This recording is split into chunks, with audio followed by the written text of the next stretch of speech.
hello. How you doing? Welcome to Music Link with Kimmy Diamond. I am your host, Kimmy Diamond, Yo Diamond, Kimmy. Yeah.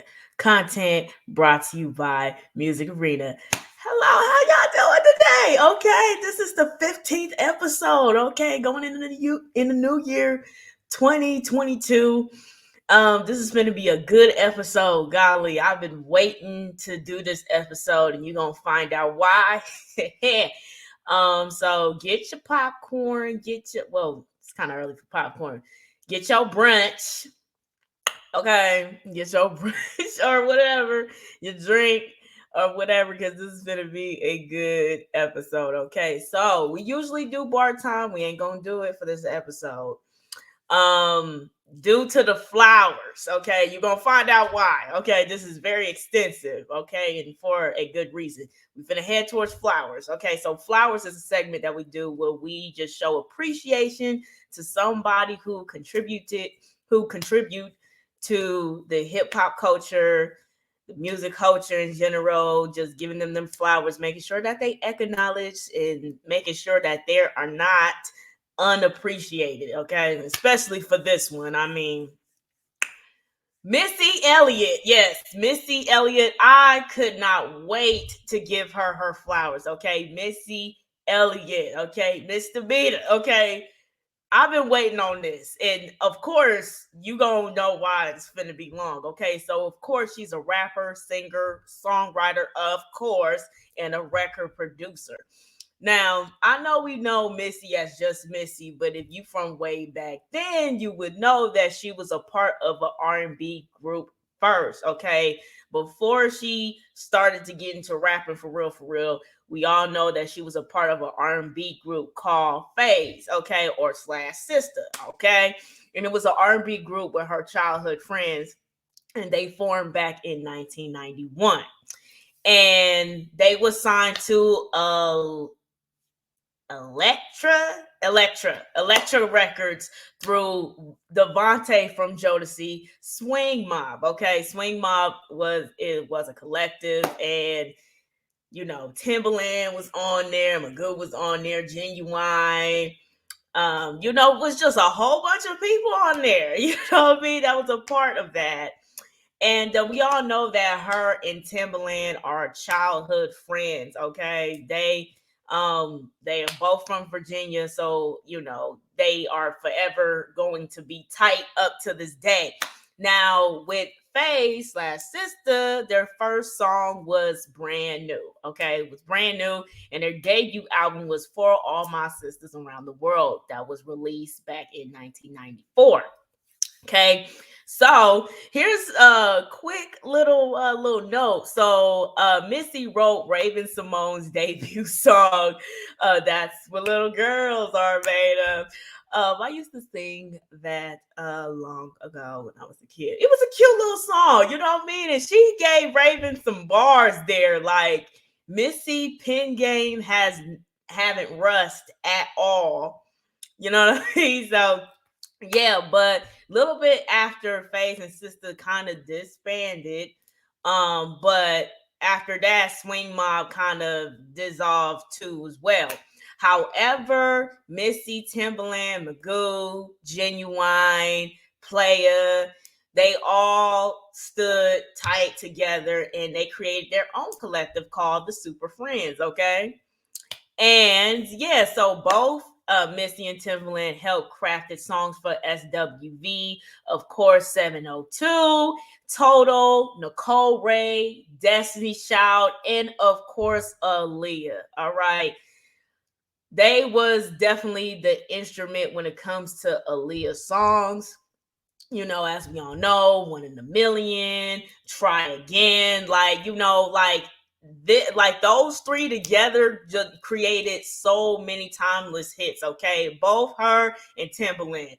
Missy, she got the songwriting, okay, and Timbaland, he got the production. It's like it goes hand in hand. Like you cannot lose when it comes to that duo. Okay, I ain't lying about that. So back in 1996.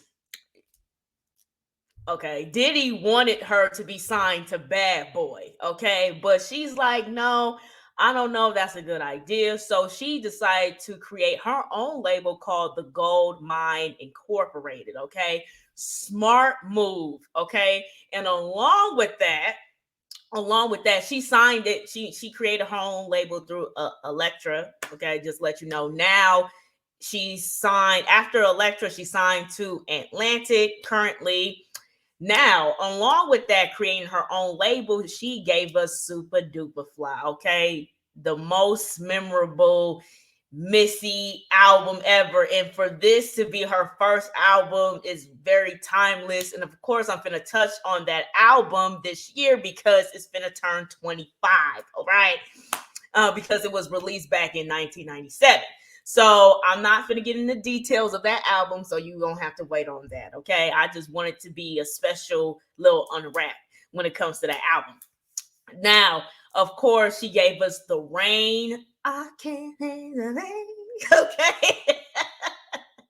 She gave us that, and that album was just super duper classic. I'm gonna get into it in another episode, but after releasing The Real World and Miss E, So Addictive, those two albums, she co-produces Lady Marmalade, which we know Pink, Maya, Christina Aguilera, Lil Kim was on that. So she co-produced that, okay? And I do remember Lil Kim's verse.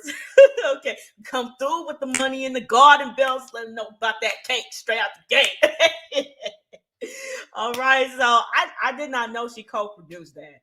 Now, of course, she was on Ladies Night with Lil Kim, singing. She's like, you got me up here singing hooks when I look like Patti LaBelle or somebody. I love Missy so much. I love her, okay? She is.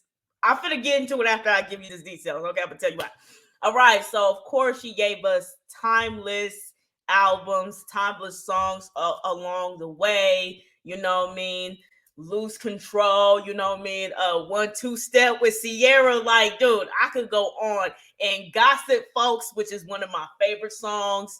With Ludacris. You know what I mean? And we know when it comes to those music videos, Missy was not. She does not give us no subpar music videos. Okay, all her music videos was like either very futuristic. It was futuristic, period. But it was just so amazing. Her creativity is out of this world. All right, so. So yeah, in 2019, she was inducted in the Songwriters Hall of Fame, the first female rapper to achieve this, as she should, okay, as she should, all right. And Missy obtained an honorary Doctor of Music degree from Berklee College of Music and the Michael Jackson Video Vanguard Award. Okay, again, she's the first female rapper to achieve this award, as she should. Okay, as she should. Again, like I said earlier, the music videos is always top tier, even till this day. Like, you can't tell me Missy had one whack video. You can't tell me that, right? And so, I want to, touch on some of the topics that she, when it comes to her music. She does touch on gender equality, feminism, body positivity, and sex positivity. Okay. And she also, a lot of people is inspired by Missy. I'm going to give you a couple of those artists: Cardi B, Lizzo, and Chloe Bailey. I'm about to say Cleo. I don't even know why. And of course, she won 4 Grammys, 8 MTV Video Music Awards, and 2 American Music Awards. Now, Missy, again, she is a creative entity, and her creativity is out of this world. From bars, okay, hooks, songwriting, everything that Missy touches is just diamond, okay, platinum, just amazing, okay. Of course, I grew up on Missy, okay, especially watching 106 in Park and her music videos come on. I'll be very excited. You know what I'm saying? I was so crazy singing 1 Minute Man when I was not old enough to sing that song. And then when I got older and when I found out what that song was about, I'm like, wow, okay. It kind of reminded me of like when I was singing Nelly EI, I was like, oh my goodness, I am too young to be singing this song. Pick me up, show me what you got. No one minute. Like, I was singing that by myself, so I never got caught. But yeah, Missy is very like creative. Everything she does is just amazing. Timeless music. When it comes to the costumes, every time around Halloween, somebody is doing a Missy Elliott costume. Okay, whether it's the rain, dang, I forgot that music. I forgot that song. I don't know why I forgot that song. I do remember the music video, but however, everybody around Halloween, they do, of course, the rain. The rain is like kind of simple, you know what I mean? But if you really want stuff to be planned out, you would do She's a Bitch, costume. Now that takes a lot of work. Like, she gave us costumes, okay? So again, you got to give her credit on that. She gave us costumes, she gave us content and stuff like that. Now, one thing about Missy that I feel like people can learn from is that it's quality over quantity. Okay. All right. Now, she released under 10 albums. However, it's quality. You can still dance to her music. You can still play it like it just dropped the other day. Like, there's no expiration date on music, but when it comes to Missy, she gave us a lot of timeless hits. Okay. All right. Everybody here get out of control. I remember I used to have a dance battle to that song. I mean, can't go wrong with that. All right.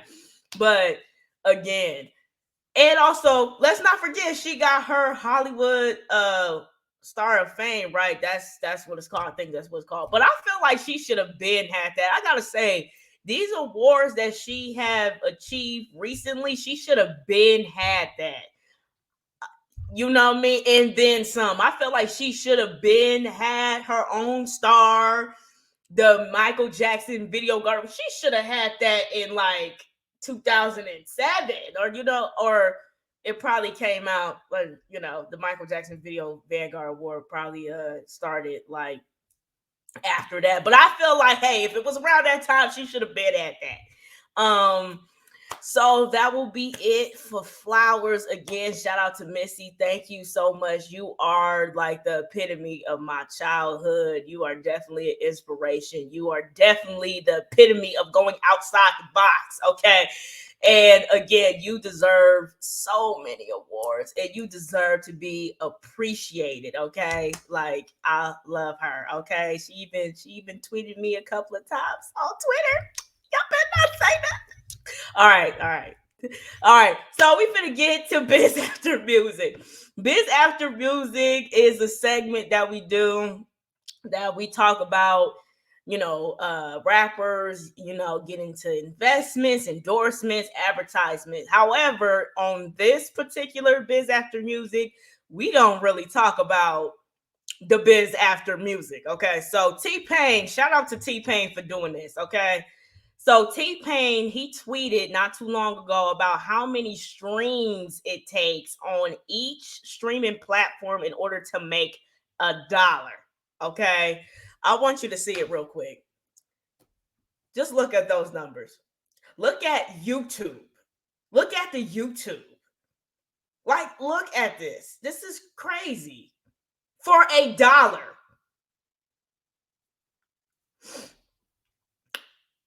Let me tell you something. Okay. Let me tell you something. This is us talking. All right. Streaming changed the whole atmosphere when it comes to music. It's not like pure sales anymore. Okay. And we all know when it comes to like pure sales back in the day, if you signed with a major label, how many records that you sold, you're not going to obtain all of that because you're going to have to pay that back to the labels, and of course, rest in peace, Left Eye. Left Eye broke that down for us. If you check that video out, but of course, if you sign to a major label and all the records you sold, you're not going to obtain all that money. So it's broken down in increments. But when it comes to streaming, it makes it absolutely hard for artists to rely on music. This is why I like doing Biz After Music, because I want every artist, every aspiring rapper to know that you cannot put all your eggs into one basket, because it's not the same, especially if you sign with a major label. Again, YouTube Music, 1,252 streams in order to make $1, and you are signed to a major label. I mean, dude, even if you make 1 million hits on YouTube Music, you're not gonna get 1 million. You will probably get around 100,000. And if you sign to a major, well, of course, major labels is going to do promotion and stuff like that. It might not be exactly 1 million, but it will definitely it will be hard to get 1 million off that stream. But I'm speaking it independent wise. If you get 1 million streams and you are independent, you're not gonna see $1 million. Like, no, that's not how that counts. Okay, so just to let you know that this is what is going on here. And again, pure sales is not the same. Ever since streaming came along, it kind of make it harder for artists to really like be compensated for their art. And it's just so sad to see that, because we remember one time where we didn't have to worry about that. We had to worry about CD sales, cassettes at one point, and that was it. Now we got to worry about streaming, and it's broken down. And every streaming service is not the same, as you see. And it's messed up and it's sad, but I'm glad that T-Pain showed a picture, because it's very important, because I don't know how many artists know that, and it just shows you how much streaming changed the music industry. It is not the same. That's why you see artists getting sponsorships, advertisements, investing, endorsements, and stuff like that, because you cannot eat and make a good living off of music like that, especially off of one, off a song, off an album. Like, you have to like go out of your way, you know what I mean? And you hoping that your music go good. You putting all this money in for advertisement and stuff like that for it to reach its full potential. And it's just sad, you know what I mean? But again, it's kind of hard to make decent money, especially if you sign to a major label. That's why you see a lot of people being independent, which is a smart thing. You know what I mean? Get the most out of your work, but still at the end of the day, it just still seems like it's always a roadblock. Hopefully somewhere in the future that change. But yeah, I had to make that mention because it's very important. You know what I mean? Don't think you can get rich off of, overnight dealing with, music. It's just not the same no more. So that's going to wrap it up with Biz After Music. We finna get into compare and contrast here. Now, compare and contrast is a segment that we do. And we just talk about, the difference between a group with another group, or artist with another artist, how they are similar, yet they are so different. Okay. So we're finna get into it. A Tribe Called Quest and The Roots. Okay. All right. We finna get into it. Now, I feel like a lot of newbies, a lot of new kids, y'all need to tune into this. Okay. This is a chill type of, chill groups here that you can just ride to. Now, of course, both of these groups were formed in the 80s. Okay. It was formed in the 80s, and they contributed to East Coast rap, alternative rap, jazz rap, and progressive rap. And they both was once signed to Geffen Records. Okay, at one point. All right, so that's the similarities. Okay, now we finna get to the contrast part. The Tribe Called Quest. Now, they were signed to Jive and Epic before, after Geffen Records. And the Jungle Brothers, which they, a group who they grew up with, gave them their name.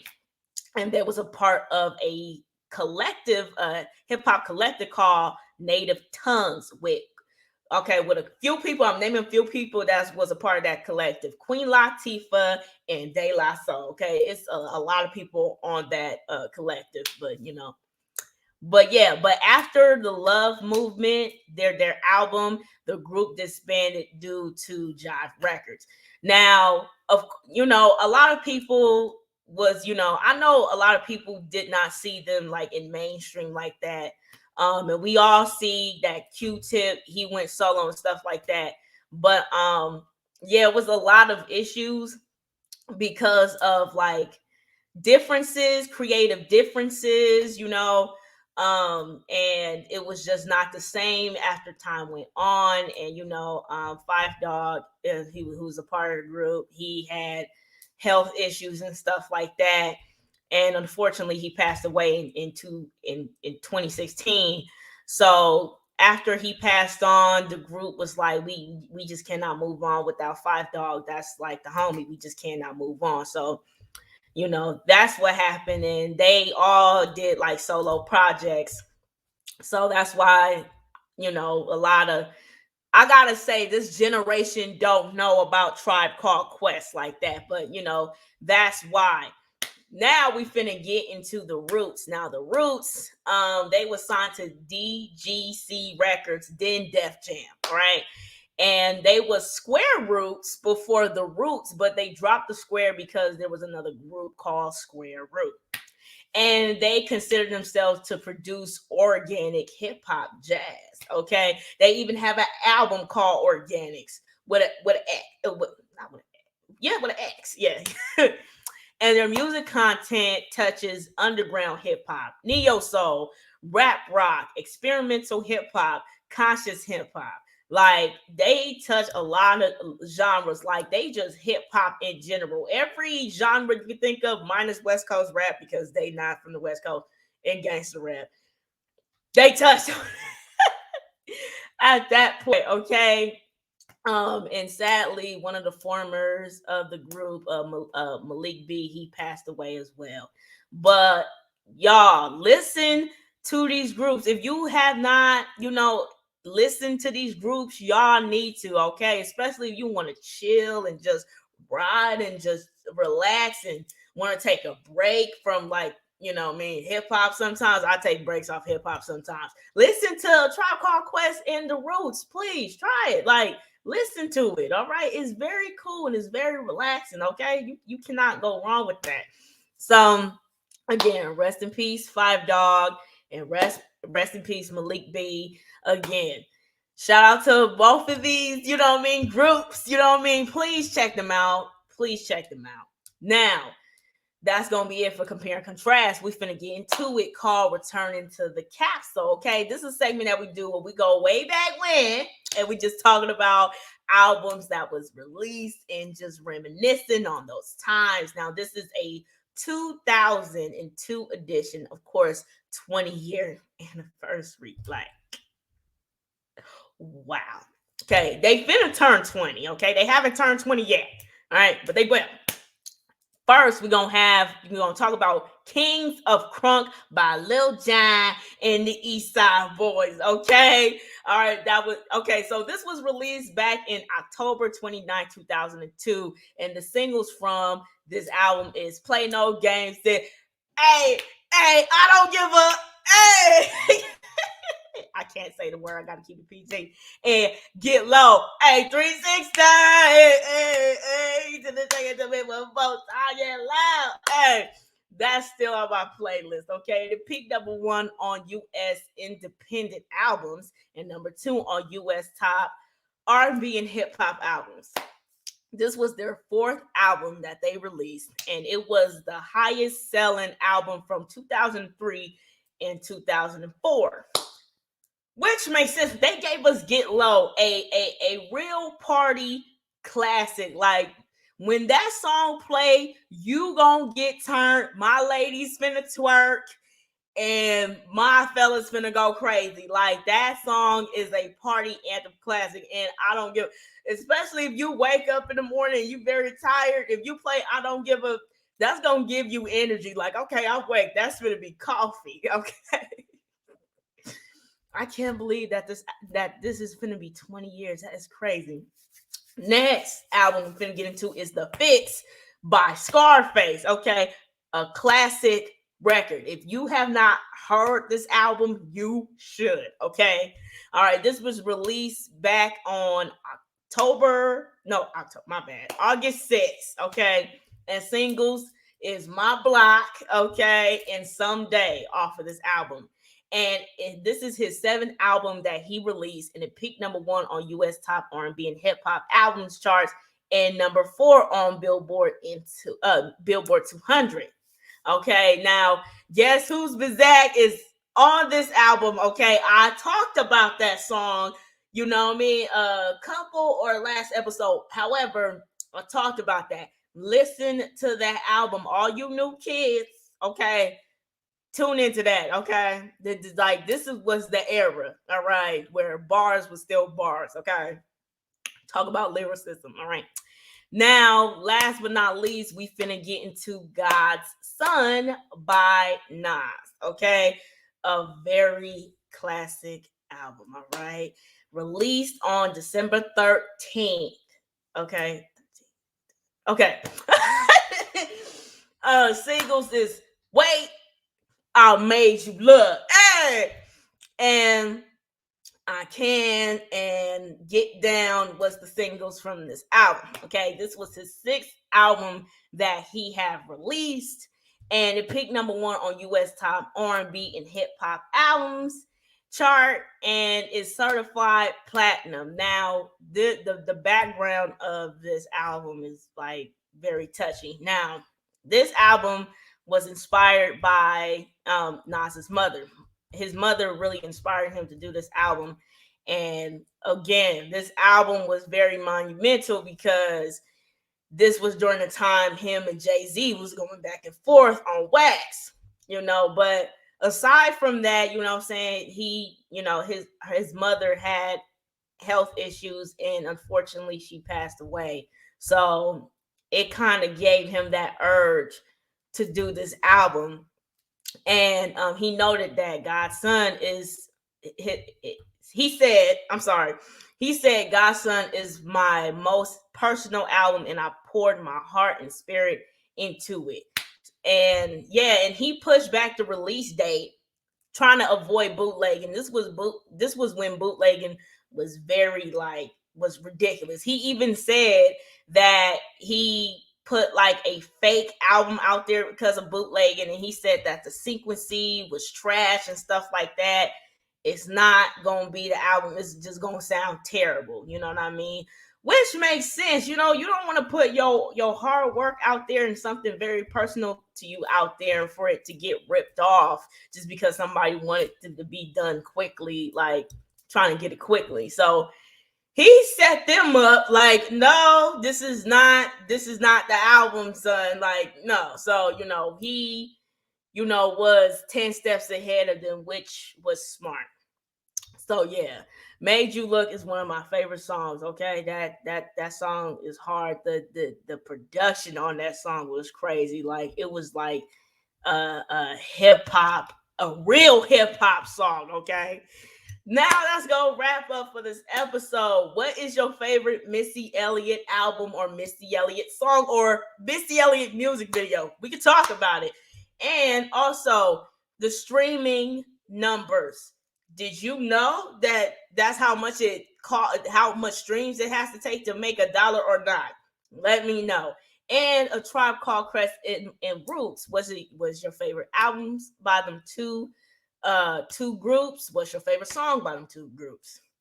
Okay, and returning to the capsule, Kings of Crunk. You remember them times? The Fix, God's Son. Okay, you remember those times? You know what I mean? What was your experience with those albums and how you felt around that time? So that will be it for that episode. I hope you guys enjoy it. I really do enjoy this. And yeah, I'm going to catch you on the next one, okay? Content brought to you by Music Arena. This has been Music Link with Kimmy Diamond, and I will see you the next time.